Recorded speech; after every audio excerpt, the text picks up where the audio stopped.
Hay diferencias de altura, se nota, ¿no? Supongo que espiritual también, pero bueno, físicamente, biológica también. ¿Qué tal? Muy buenas tardes o días. Es un gusto compartir este tiempo con ustedes, poder abrir la palabra de Dios y, como decía uno de los hermanos que oró, poder hacer memoria de Él, ¿no es cierto? Y del gran privilegio que tenemos en hacer memoria de Él. Y también el hermano que me precedió hablaba de la importancia de valorar a aquellos que en Hebreos 11 nos dejaron huellas, ¿no es cierto? Y quería invitarlos a partir de esto y a raíz de esto a leer en el versículo primero del capítulo 12 del libro de Hebreos, que es una carta escrita a hermanos que eran judíos, hebreos, que estaban en diferentes lugares, pero también muy parecidos a nosotros, que nos encontramos en un mundo hostil, en un tiempo difícil, en una época no fácil. Y ellos se encontraban así, por eso en el capítulo 10 tiene que el escritor, cualquiera que sea de la carta de los hebreos, instarles a decir, miren, no dejen de congregarse cuando tienen problemas, No es cuestión de esconderse, es importante que estemos juntos en este tiempo. Y para alentarlos a estos hermanos, comienza la descripción de otros que tuvieron muchos problemas, y ahí abre la lista tremenda del libro de Hebreos capítulo 11, donde hay muchos que sí tuvieron problemas y los pudieron superar en forma resiliente y fueron honrados por Dios, recordados por Dios y fueron para el nombre de Dios victoriosos. Algunos para la sociedad de su época y de su entorno, muertos, mutilados, lastimados, menesterosos, pero para Dios vencedores y honrados, compañeros tuyos y míos de la gloria, porque Dios quiso que así sea. Pero ¿sabes? Quería invitarte a leer en los 3 primeros versículos, nada más, de este hermoso capítulo que quiere mover a los hermanos que miren a aquellos que antes hicieron resilientemente estas cosas para sentirse movilizados y actuar en una forma acorde a lo que las circunstancias de la vida le demandan. Y nos decía el hermano, el desafío que tenemos a seguir creciendo y a una vida que sea digna del Señor, ¿no es cierto? Bueno, quería invitarlos a ver 4 cositas en estos 3 versículos de esto. ¿Me acompañan a leer? Dice Hebreos capítulo 12, versículo 1. Por tanto, nosotros también, teniendo en derredor nuestro tan grande nube de testigos, despojémonos de todo peso y del pecado que nos asedia, y corramos con paciencia la carrera que tenemos por delante. Puesto los ojos en Jesús, el autor y consumador de la fe, el cual por el gozo puesto delante de él sufrió la cruz, menospreciando el oprobio, y se sentó a la diestra del trono de Dios. Y dice el versículo 3, considerad, hagamos memoria, a aquel que sufrió tal contradicción de pecadores contra sí mismo, para que de nosotros, ánimo, no se canse hasta desmayar. Sabía que estos hebreos estaban por bajar los brazos. Y el escritor al libro de los Hebreos los introduce en este capítulo específico dentro de la cultura de la época que los griegos tenían, y específicamente dentro del entorno deportivo de los Juegos Pitios que se realizaban en Delfos y de los cuales ellos estaban conociendo. Por eso empieza a hablar con diferentes términos que no lo vamos a analizar. Sería lindo que un día que estudian la Biblia, como era Romanos, cuando estudien el hebreo, vean la riqueza que tiene de términos pugilísticos que utiliza, atléticos que utiliza este capítulo, que son muy actuales en la época. Y el escritor los quiere introducir a la realidad práctica, para que ellos puedan concientizarse de eso. ¿Saben? Las competencias deportivas antes eran muy importantes. El mundo se paraba y se detenía por una batalla, ¿no? En una batalla se detenía por las competencias olímpicas. Las pitios eran otra de las que había en otro lugar. Habían 3 competencias importantes: olímpicas, los pitios y los juegos hípnicos que habla Pablo en Corintios 9. Y era una cultura que tenían ellos para las cuales se entrenaban 4 años. En esos 4 años tenían que todos los años presentar un certificado en el país donde estaban o donde vivían en la localidad para demostrar que se estaban entrenando y después competir. No era fácil. Y Pablo, o el escritor, quien quiera que sea, según su criterio, quiere introducirlos en esta mentalidad. Nosotros hoy tenemos algo importante que es la salvación. Hicimos memoria de él, qué bien hace, ¿no? Los primeros hermanos cada primer día de la semana se reunían, los más primitivos todos los días, pero después los primeros días de la semana. Para Pablo era tan importante que esperaba ese día para dar la enseñanza sólida a la congregación. Qué lindo es nosotros esperar este día. ¿Sabés por qué? Porque cuando vos te sentaste en este banco, el Señor ya estaba. Y te estaba esperando. Y vos viniste a encontrarte con Él porque te salvó. Pero Él no quiere simplemente ser el salvador de tu vida, aquel que te lleve del infierno al cielo, de la desgracia al gozo eterno. Quiere ser el Señor de tu vida, transformarla y modelarla en este tiempo. Y en estos 4 versículos hay 4 cositas nada más, que en un ratito quería compartir con vos para que nos introduzcamos en la reflexión que el escritor quería darle a estos hermanos que se estaban desanimando y a vos, que comienza un año y comenzaste con las mismas ilusiones que todos los años, ¿no? Y pasa una semana, pasan 2, pasa un mes y hay que volver a trabajar. Y los problemas siguen estando en casa. Y nuestros hijos, y nuestros padres, y nuestros hermanos, y nuestros jefes siguen con la misma problemática.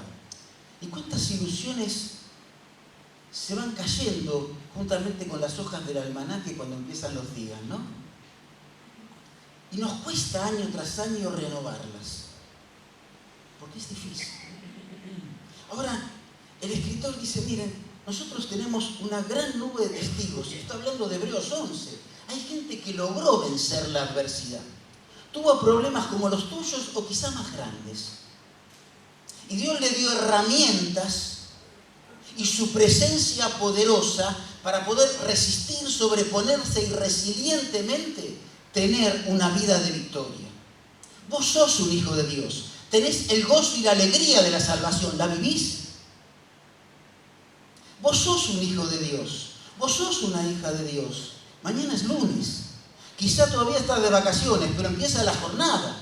Y empiezan los problemas, y los chicos están en casa, y mi esposo está en casa, y mi esposa está en casa, y mis padres están en casa quizá. Qué difícil se hace todo cuando venimos arrastrando tantas cosas. Pablo dice, miren, hay testigos alrededor, que nos muestran que se puede vivir en la adversidad con victoria y se puede sobreponerse a eso. Y el más importante de todos es el modelo, en primer lugar, que el Señor nos dejó. Vos y yo tenemos modelos. Esta sociedad no lo tiene.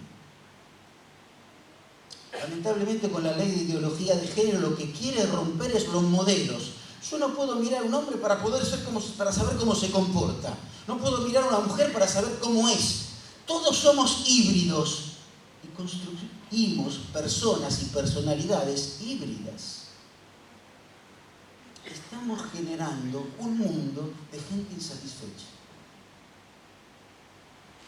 No tenemos modelos para copiar, para protegernos. Por eso quizás vos que estás acá sos adolescente o vos lo fuiste, ¿no? Aunque todos son jóvenes acá, algún día fuimos adolescentes, ¿no es cierto?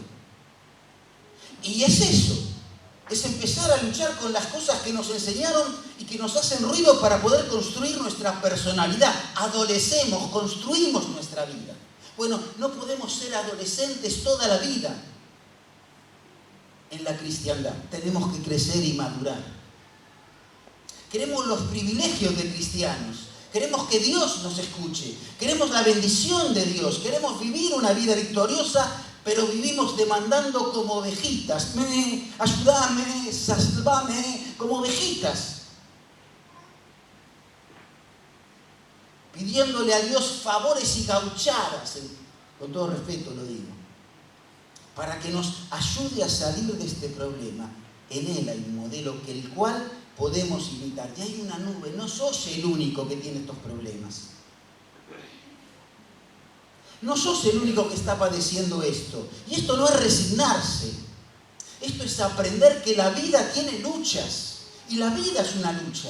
Pero es el camino de aprendizaje para la eternidad y para el presente poder disfrutar de Dios hoy. Yo te pregunto, hoy que tenés una enfermedad, que tenés un cáncer, que tenés la muerte golpeando en tu familia, que tenés la frustración y la desilusión al lado tuyo. Acá hay gente así, en todos lados. ¿Podés disfrutar de Dios? Él no solo fue a la cruz para el mañana, Él fue a la cruz para el hoy también. Porque el día más importante de tu vida es hoy. Porque tu pasado no podés cambiarlo, pero sí tu futuro. Y depende de hoy. De lo que hagas hoy. De las decisiones que tomes. Pero yo ya soy salvo. Sí, pero ¿estás dispuesto a vivir en santidad y pagar el precio? ¿Estás dispuesto a vivir el camino de la voluntad y pagar el precio? ¿Estás dispuesto a vivir el camino de la enfermedad que Dios permitió en tu vida y pagar el precio con gozo y alegría sabiendo que lo vas a esperar a Él?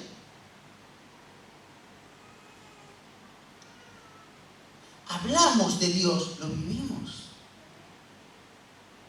Y el escritor de esta carta tiene que sacudir a gente religiosa, hebreos y hebreos que se habían convertido y decirle: no alcanza con ser cristianos, hay que vivir la vida cristiana. Y hay que vivir al Dios de la cristiandad. Porque no solamente Él nos dejó su modelo, el modelo de la cruz, ejemplos he dado. Y la palabra ejemplo es, bueno, no importa qué palabra en el idioma original, es una palabra que es decir, te da la marca justa para que no te desvíes. Si lo miramos a Él, no nos desviamos. Era una palabra que se utilizaba en la escuela hebrea primaria para enseñarle a los chicos los signos. Para no salirse de su casillero.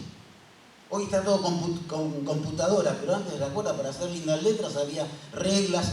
Los que son un poquito de más años, ya pasamos la juventud, lo recordamos, ¿no? Que había otras cositas para aprender a escribir. Bueno. Y es lo que dice ahí en Pedro. Mire, yo le dejé el ejemplo, la regla para que no se desvíen. Mírenme a mí. ¿Vos a quién mirás que sos joven? ¿A tu viejo? Qué problemático que tu viejo, ¿no? Perdón, con todo respeto. Sé que acá son todos jóvenes, pero bueno, para los que somos jóvenes, nuestros padres son viejos. ¿A quién mirás? ¿A tus hermanos? ¿Por qué no lo mirás a él y te mirás al espejo? Porque queremos esconder nuestras miserias mirando al otro y escondiendo las miserias del otro y seguir viviendo con esas miserias que tenemos. Porque Dios da un mandato y dice: despojémonos de los pesos y del pecado que nos asedia. El pecado lo conocemos y sabemos que está. Y luchamos o nos caemos en él, pero lo distinguimos bien. Pero la Biblia dice que también hay pesos. La palabra griega para pesos es la palabra tumor. Hay tumores en la vida. ¿Y a quién le gusta tener un tumor? Vamos a ir al médico, ¿no? Y si no está muy bueno, lo sacamos rapidito. Hay tumores que nos enriedan en la Biblia, en la vida. Hay tumores que nos enriedan en esas cosas. Los mandatos familiares, las construcciones sociales. Qué difícil es arrancar eso. Pero no solo a vos. Les costaba a los primeros cristianos. Mirá Pedro, cómo le costaba esa liturgia judaizante separarse cuando venía sus connacionales convertidos. Mirá Pablo cómo tuvo que doblegar algunas cuestiones en algún momento para poder tener comunión con otros y aceptar algunas costumbres que tenían la realidad judía, para que puedan convivir diferentes culturas. Lo cultural es muy difícil. Y lo vamos arrastrando. Y no nos podemos desprendernos de esto. Mamá lo hacía así y yo hago lo mismo.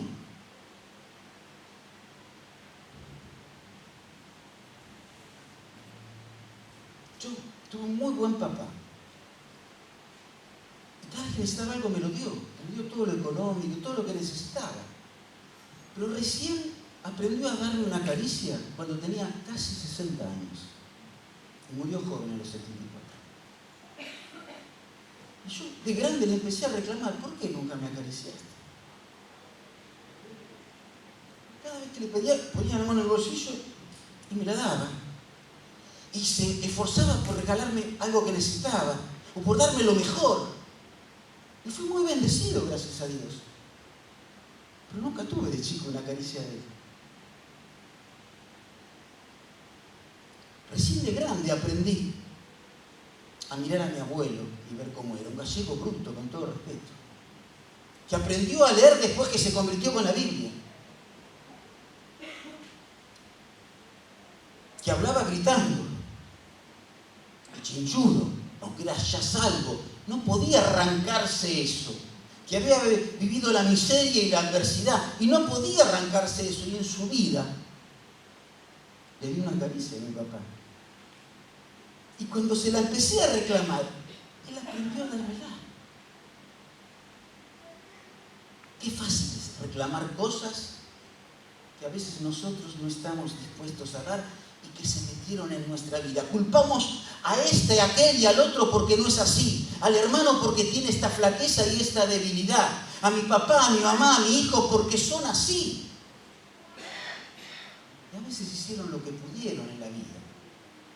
Escribió el señor Meyer un día, miren, millares de cristianos son como buques anegados de agua, que no se hunden porque son salvos, son buques, pero están tan saturadas sus bodegas con mundanalidades que en la vida de la única forma que funcionan es siendo remolcados, y así son llevados al puerto celestial, no navegan, remolcan. Y a veces vivimos flotando en la vida. Efesios, a través de la pluma de Pablo, dice, somos niños fluctuantes.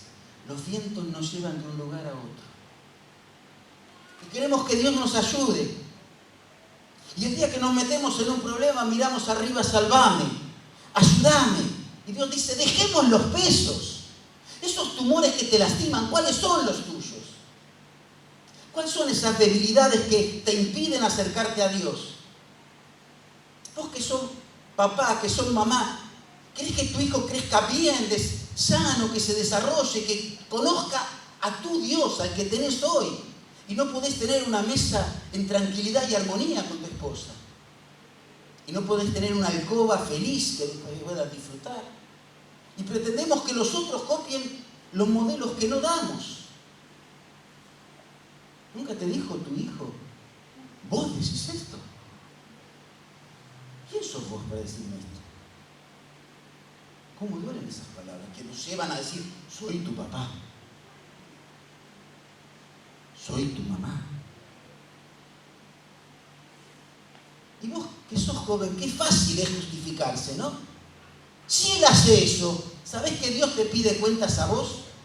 Yo no sé lo que hicieron tu papá con tu vida y cómo te ayudaron ahora, pero sí sé que vos hoy sos responsable de tu vida y tu vida depende de lo que vos haces con lo que sos ahora. Y Dios tiene poder y lo tuvo en la cruz para salvarte y para cambiar tu presente y darte una vida de victoria. Dejemos de culpar a los demás. Asumamos nuestra responsabilidad como cristianos. Hay pesos y hay pecados, pero a veces los pesos son los que nos arrastran durante toda la vida y nos llevan a tener una vida de mundanalidad, de carnalidad, lo que Dios llama de pecado. Sin grandes pecados y nos sentimos bien. ¿Cómo te mirará Dios en el cielo que siempre estás de la misma forma?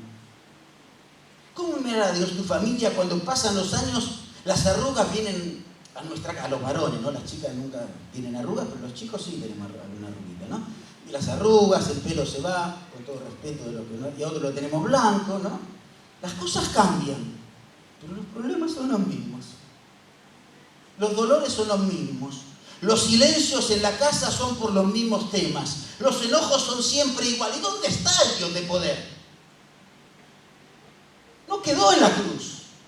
Si no, no estarías hoy. Pablo dice, vana en nuestra esperanza si Cristo se quedó en la cruz en Corintios 15. Por eso, miren, hay modelos, pero hay una manera de actuar y hay que despojarnos de esos tumores, de esas cosas que nos impiden tener una vida libre. que dejarlos al costado. ¿Por qué? Porque hay un modo de actuar, una manera de actuar, que dice correr con paciencia la carrera que tenemos por delante.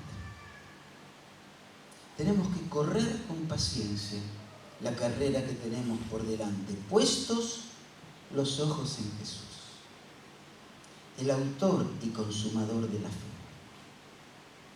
el cual por el gozo propuesto sufrió la cruz y menospreció el oprobio. No es fácil enfrentar las situaciones difíciles, pero Dios dice que hay que correr con paciencia la carrera que tenemos por delante. Cristo dice que vio el gozo propuesto. ¿Qué era el gozo? En la antigüedad, en las competencias deportivas, se llamaba la mesa del gozo. Una mesa quizá como esta. Pero tenía lo más importante de la competencia, ante el cual ponían a todos los competidores antes de comenzar. Algunos iban a morir en esos juegos, otros iban a quedar lastimados, otros iban a ser perdedores simplemente, pero los ponían delante de la mesa del gozo y los invitaban y arengaran a dar su vida, su esfuerzo, su dedicación por esa mesa. ¿Y qué había en esa mesa? Simplemente una corona, una guirnalda, que en algunos años, en algunos lugares son de laurel, en los juegos ítmicos era de pino, de diferentes cosas hechas. Es más, en los juegos pitios a veces era una corona hecha de cebolla. Daban su vida por una corona de cebolla. Por una cebolla dar la vida. Era lo más importante por lo que se esforzaban 4 años. Qué tremendo, ¿no? Y Dios dice, cuando fue a la cruz, tenía la guirnalda de victoria en la mesa. No era el cielo. No era satisfacer al Padre. Te estaba viendo a vos sobre esa mesa. Me estaba viendo a mí sobre esa mesa. Y por vos y por mí fue a la cruz. Y por vos y por mí cuando le arengan a bajarte de la cruz, no se bajó. Y por vos y por mí le dijo, papá, ahora te doy mi espíritu. Quiero vencer para que ellos estén hoy sentados en este banco. Acá en el Buen Pastor. ¿Por qué cosas te las jugás en la vida? Hoy en día muy poca gente hay fiel. En la familia no existe la fidelidad. En la amistad no existe prácticamente. En la hermandad no siempre. Pero Dios es fiel. Pero Dios es fiel. Y dice, mirá el premio que te da. Claro, es difícil para alguien que es joven mirar el más allá, porque hoy miramos el presente, el acá y ahora, lo que me pasa en este instante. La gente nueva que entra a una iglesia es porque algún problema tiene. Nadie viene porque no tenía problemas. Los Flanders no vienen a la iglesia. Los Simpson están viniendo.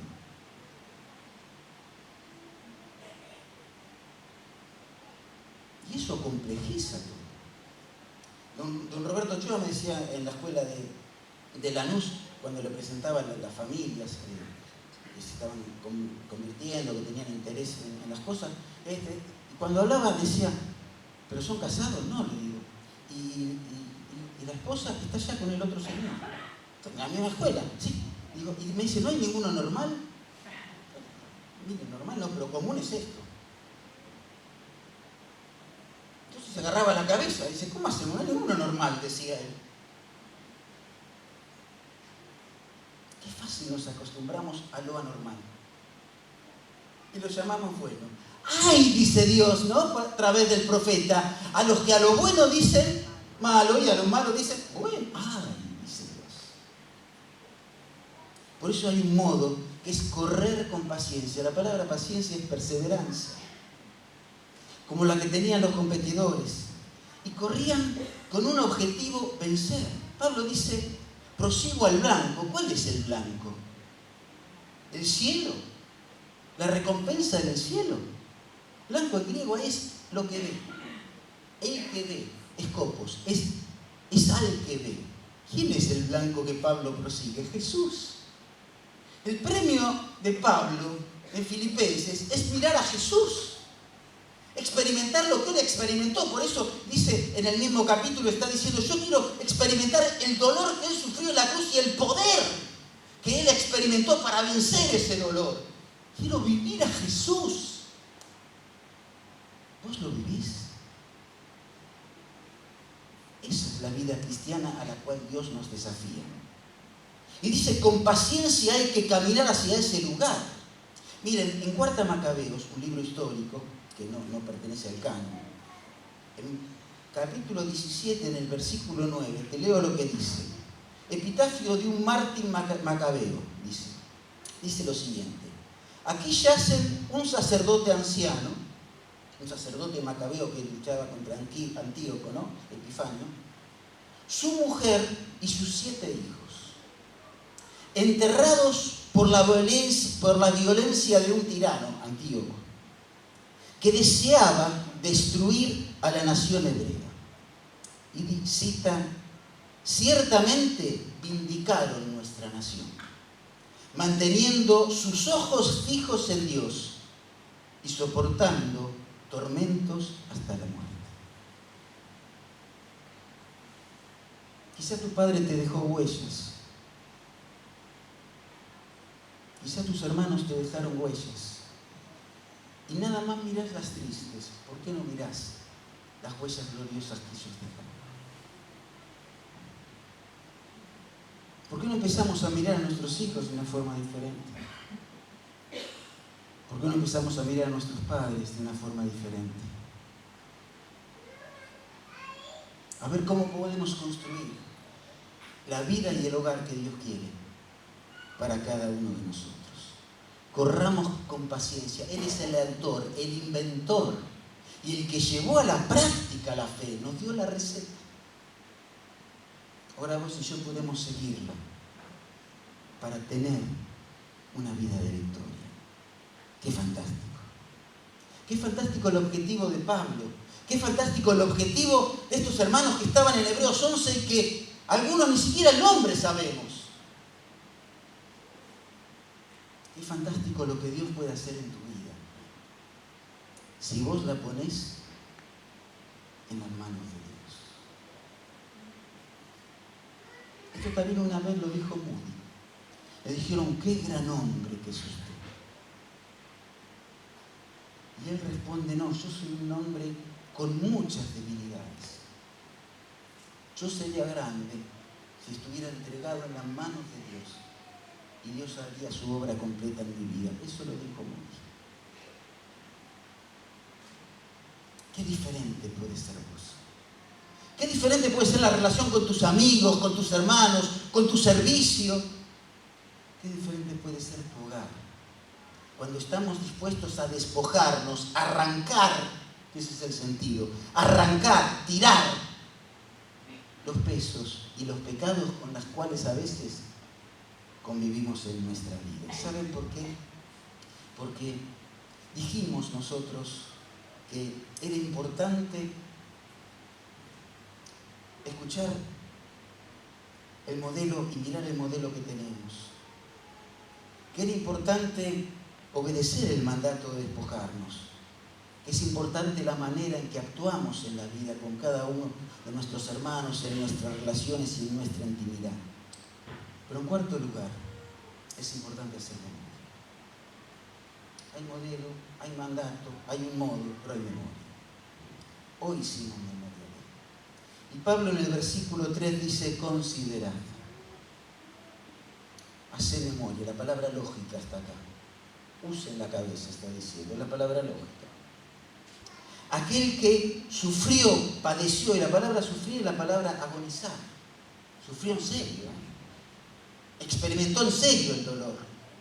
Tal contradicción de pecadores contra sí mismos, sufrió injusticias y situaciones tan difíciles para que nosotros podamos alentarnos. Cristo sufrió la cruz porque sabía que vos ibas a estar acá. Vos valías la pena para él. ¿Pensaste alguna vez? Olvídate del mundo. Dios no murió por la humanidad, murió por vos. Por cada uno de aquellos que íbamos a estar en esta humanidad. Murió por vos, pensando en vos. Vos estabas en la mesa del gozo y te veía vos sentado acá. Y tu nombre valía la pena para que esos clavos abrieran sus muñecas, para que esa lanza abriera su costado, para que hoy estemos en este lugar. Tenemos que hacer memoria. Y para eso hay que mirar bien. Miren, hoy no está mi señora, si no me mata mi esposa. No le cuente, hermano, ¿no? Si la llama, no le cuente. Me enteré ahora que llama a mi esposa, bueno, no le cuente si la llama. Una vez mi suegra va al oculista porque tenía un problema. Yo tengo un problema de vista y vamos al oculista. Como tengo un problema, tengo que ir seguido. Ella fue, no tenía muchos problemas. Cámbieme los anteojos que no veo nada, decía. A ver, bueno, le empieza a probar. ¿Cómo no? A ver, mira, no, a ver, bueno, entonces deme los anteojos, le dice. Agarra un trapito y lo limpia. Pues, ahora veo bien. Nada más había que limpiar los anteojos. Los limpiaba mal. Y a veces nosotros no limpiamos los anteojos del alma y vemos toda la vida mal. ¿Por qué no te pones los anteojos de Dios? Y empezarás a ver a tu hermano, a tu papá, a tu hijo, a tus circunstancias con la mirada de Él. Y las cosas son diferentes. Él es el único que tenemos que mirar para no bajar los brazos. Él no tiene errores ni pecados. Él tiene el modelo sano de comprensión para que vos y yo podamos tener una vida de victoria. ¿Por qué no vivir si podemos así? ¿Por qué conformarnos con vivir una vida de miseria y lastimados siendo cristianos e hijos del Rey? ¿Por qué no dejar que Dios ponga su bisturí maravilloso para que corte aquel tumor que hoy está contaminando tu vida y puedas caminar con libertad a otra vida? Dice la palabra en el Antiguo Testamento: fieles son las heridas del que ama. Cada vez que el Señor corta es porque te quita. Es como el chachá que nos dio papá un día o mamá, ¿no? Era que es necesario para nuestra vida. Y es necesario que nos pongamos y entreguemos nuestra vida delante de Él para que Él la retoque. Porque vos no tenés derecho a vivir una vida de derrota, de fracaso y de dolor. Dios te llamó a tener una vida de victoria, no a no tener problemas, no a no enfrentar una enfermedad, no a no tener la muerte quizás cercana porque nos llega a todos y a los que están al lado, sino a tener una vida de victoria que podamos disfrutarla. Y es la vida que en la cruz Dios te regaló a vos. Y yo no sé si todos los que estamos acá somos hijos de Dios, no sé. Pero si vos todavía no tomaste esta decisión, pensá que Él también en esta mesa está vos. Y estabas en su cabeza. Estaba tu necesidad, estaba tu dolor, estaba tu pecado. No nos gusta usar la palabra, estaba tu pecado. Y estaba también pensando en este día, que ibas a estar en este lugar, donde podés levantar un poquito la mirada de tus problemas, tus dolores, tu historia, tu prontuario, para empezar a mirar a Jesús y darte cuenta que hay una vida diferente, porque hay un Salvador que te la está ofreciendo. Un Salvador que en la cruz derramó su sangre, de la cual hicimos memoria hoy, para que vos hoy puedas limpiarte y lavarte con esa sangre y empezar a caminar una vida diferente. Deja de flotar en la vida. Vacía las bodegas del alma, dejalas en la cruz y empezá a dirigir el barco en la dirección de Jesús. Y la vida va a ser diferente. Aceptalo hoy como tu Salvador personal. Reconocelo como tu único y suficiente Salvador para que esto pueda ser una realidad. Y mientras todos inclinemos nuestra cabeza y el hermano que va a cerrar lo hace con una oración. Vos que sos un hijo de Dios, ¿por qué no le das al bisturí a Dios? Para que Él corte eso que hasta ahora no te animaste. Para que puedas tener una vida de santidad. Que Dios te bendiga. Amén. Oramos. El hermano que cierra ahora.